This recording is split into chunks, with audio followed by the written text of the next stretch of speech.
it, my love. You just take good, deep breaths. Oh, please.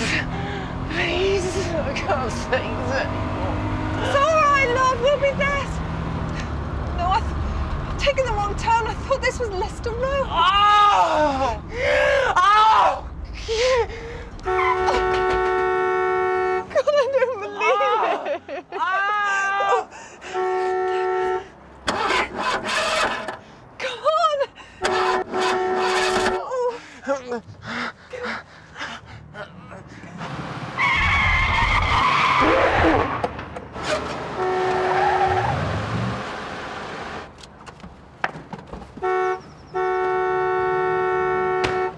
Mac, please get back in the car. It's all right, I'll sort it. Oh, for crying out loud. So what do you think you were doing? Dr. McGuire! Mrs. Wickens? Oh, thank goodness. Are you all right? I'm fine. It's Russell, please. You've got to help him. He's in agony. Okay, I'll do it.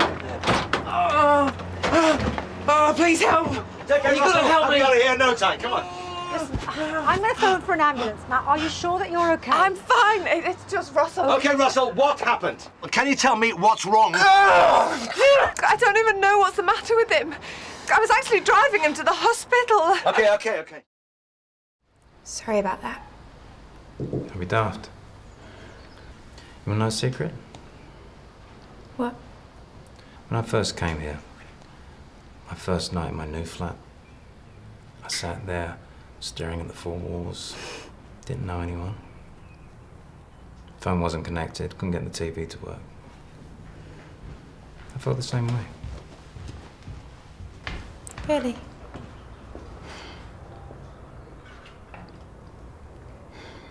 How'd you get over it? Just got on with it. I joined a rugby club, met some new people. Never looked back. Great. So now I have to join a rugby club, right? Want to tell me about it? It's nothing. Missing Mum? How'd you guess? Don't take a genius. Why don't you give her a call? I did. She's calling me back. Right. So you stuck with Dad, eh? He tries his best, but he's just never really been that good around young people. Well, he's all right with me. Yeah, but you're not really that... Maybe, okay. Just think carefully before you say any more. Okay. It's just 1 minute he doesn't know what to say to me. The next he's trying to run my life for me. Sounds like a typical parent to me. Oh yeah, but doesn't actually realise what I want to do. And what is that exactly? I don't know. I'm supposed to be enrolling at college, but I don't really see the point. You should discuss it with him. No, he wouldn't listen. Nobody listens. Since Mum's gone, I had anyone to talk to. You're talking to me.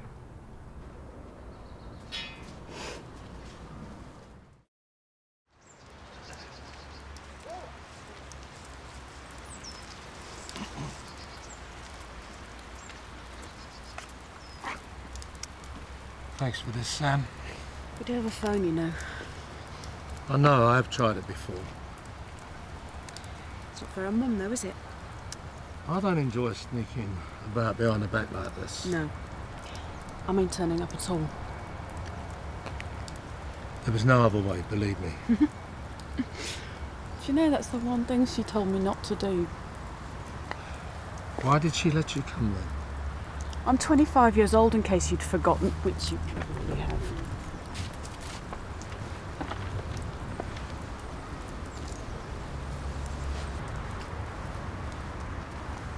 No, Sam, I haven't.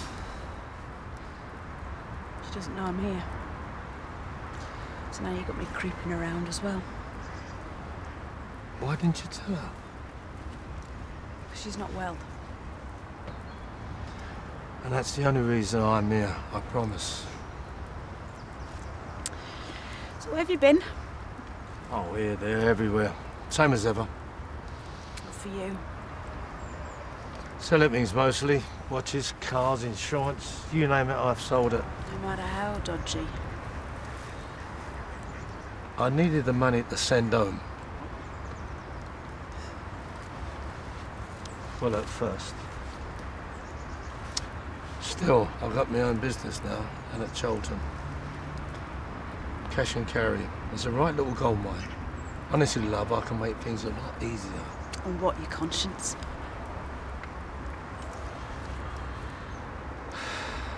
Fair play, Sam. I haven't been much use up to now. I don't even know what to call you. Archie, I do. Good old Archie Cross. I'm not going to start feeling sorry for you now, you know. I know that, Sam. You're a smart girl. You're going to be a qualified teacher soon, so they tell me. Who's they? Oh, your Uncle Lou. I see him around sometimes. Never said. Well, he did tell your mother. I'm not going to hear a word against her. Of course not, but you could still try to talk to her for me. Why should I? Because it's only fair I should help. About walking away from your wife and child, how fair's that? Sammy, I know. I've had 15 years to think about it. So why didn't you come back? She wouldn't have let me if I tried. As it happened, she was glad to see the back of me. You're lying. I don't go. Should have listened to it in the first place. Please, love. Not another word, I promise. Look, the blame's all mine, all right? No arguments. Fair play. But just ask yourself, what's better? Having arthritis or having arthritis with a few bob in the bank? That's all I'm saying. And what about you, eh? Lou said you'd be looking after her soon all the time. Just when you could be starting a career. It's my That's what I'm decision. saying. Of course it is, and I respect that. It makes me proud to think of you as my daughter. But you still are, aren't you? Fortunately, yeah. But surely it can't be a crime to want to help one's own flesh and blood.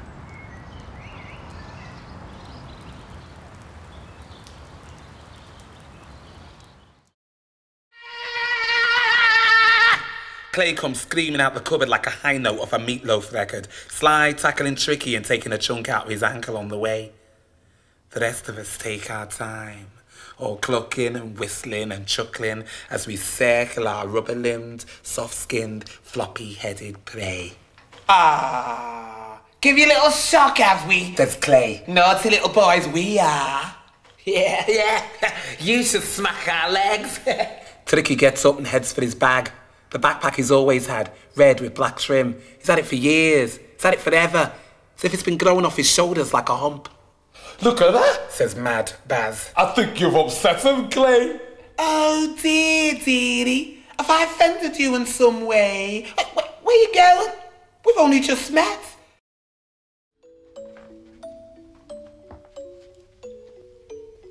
You can open your eyes now. What is it? Is it your washing machine? What, you just stuck it on the bed? No, it's not a washing machine. What is it? Well, it wouldn't be a surprise if I told you. Please tell me. Go on, open the box. Is it one of those new big TV screens? Just open the box. Go on.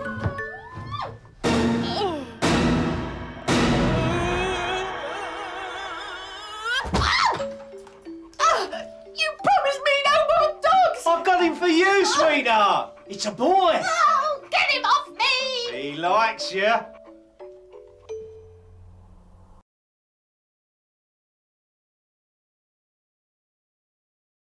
Yeah, I spoke to the other ice cream. Nah, mate, the E-Crips are too batty. Anyway, Dennis will be in shortly. I'll give him a knacky at the Jekyll and I'll get back to you, all right? OK, mate, bye. Aye, talk to the devil. Whatever Dennis is having, love. Where'd you park your attic, then? I think I'll come on the oxide. I'll just send him on the haystack. Who? 10 yards. Don't worry, I've lost him outside the Thomas. What's a string vest in? Careful with the bunny tone. That Connaught at the ramp looks like a gather. He wouldn't have a clue what we're talking about. Do you? you or something. Don't you know if you don't use your vote, you don't get no say? Hey, you better start getting up and start using your vote, you get me? Yo, oi, why ain't you using your vote? Oi, why ain't you using your vote? Oi, why ain't you using your vote? You don't get a say if you don't use your vote. Uh-oh, better start using your vote. Uh-oh, better start using your vote. Uh-oh, better start using your vote. You get no say if you don't use your vote. Oi, we're the more fire crew, so start using your vote.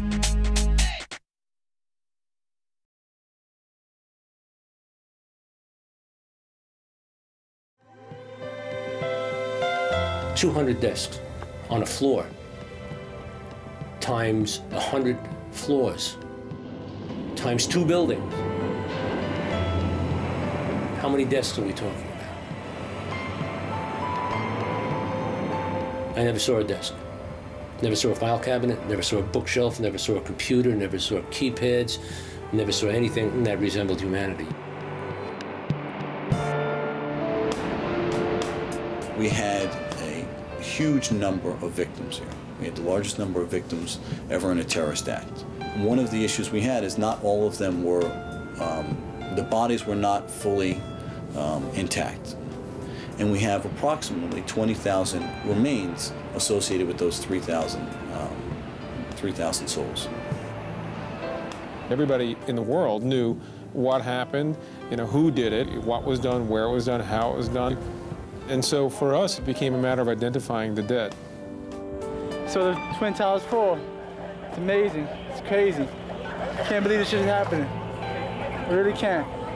It's nightmares. Armageddon right here. Today, the fire service is still missing 132 firemen. We're still missing some almost 1,100 people altogether, still missing. And many of those people will never be identified because of those fires that burned for almost 6 months.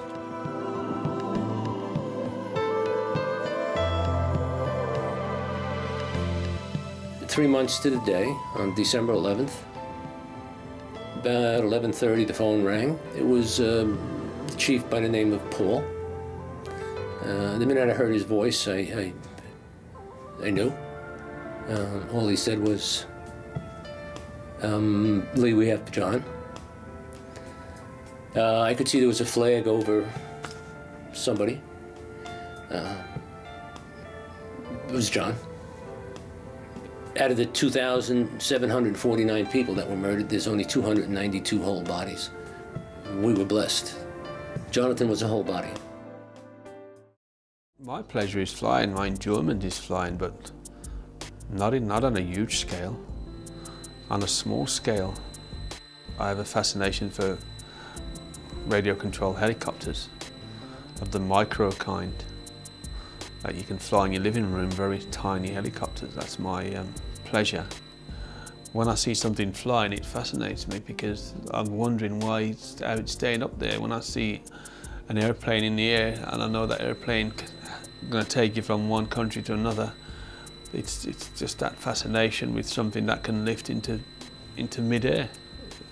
So flight is something that I'm just amazed with. That's why I'm interested in it. But to fly in a real plane, it's frightening.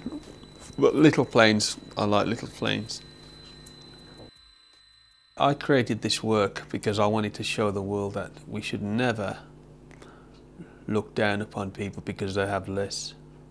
Physically, yes, some people may have more, but in your heart you can have more.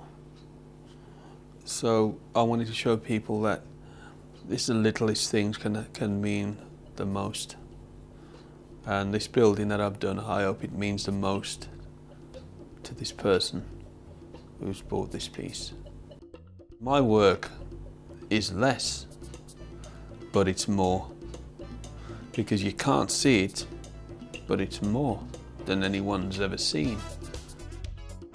I put a lot of love into this work. You know, God gave me the gift, and I'll emphasize that.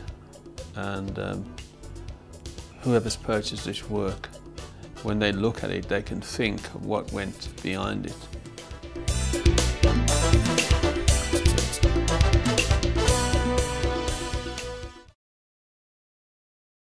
I was having my breakfast one morning and the door goes and it's the press. And I said, go away. I don't want to see you. go away and I'm having my breakfast, I'm not seeing anybody. He'd already knocked on the other houses, everybody knew. You know, you just feel like, oh, everybody's, oh, there's that woman, you know, whose daughter's been killed. It's very difficult to face people because I'm afraid it's really too hard for my husband to go through listening to all this. It really is too difficult for him. God. Police advised us to, if we wanted to get away from talking to a lot of press, just to make one statement to one person who would we like, so we chose the local newspaper rang there. It affects all the family.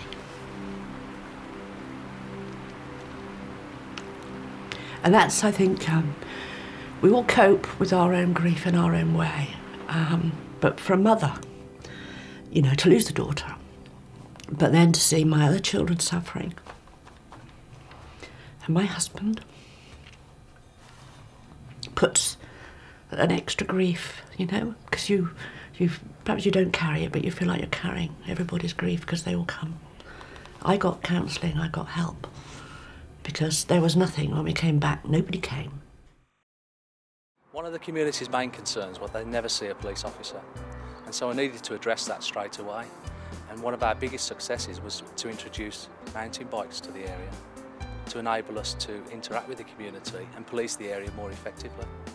The results are there to be seen, and it's still going on now. As I say, it wasn't just about 2 years' work. The youth crime statistics of the first year or so of the programme alone were very impressive. Youth crime being reduced across all areas by 29%, and that's a significant reduction in anybody's book. All crime being reduced across the same measuring span, around about by 14% as well. And it's still going down also. If you look at the most recent crime statistics from particularly areas like the West Northfield original project area, which is still going strong, all crime is down across the board by approaching 50%. And that's a significant change, not just crime statistics, but the quality of life for people locally, which is a major product and byproduct of the process. It's not just about reducing crime. Well, as a result of the burglary initiative, we managed to reduce burglary by 52% in the first 12 months.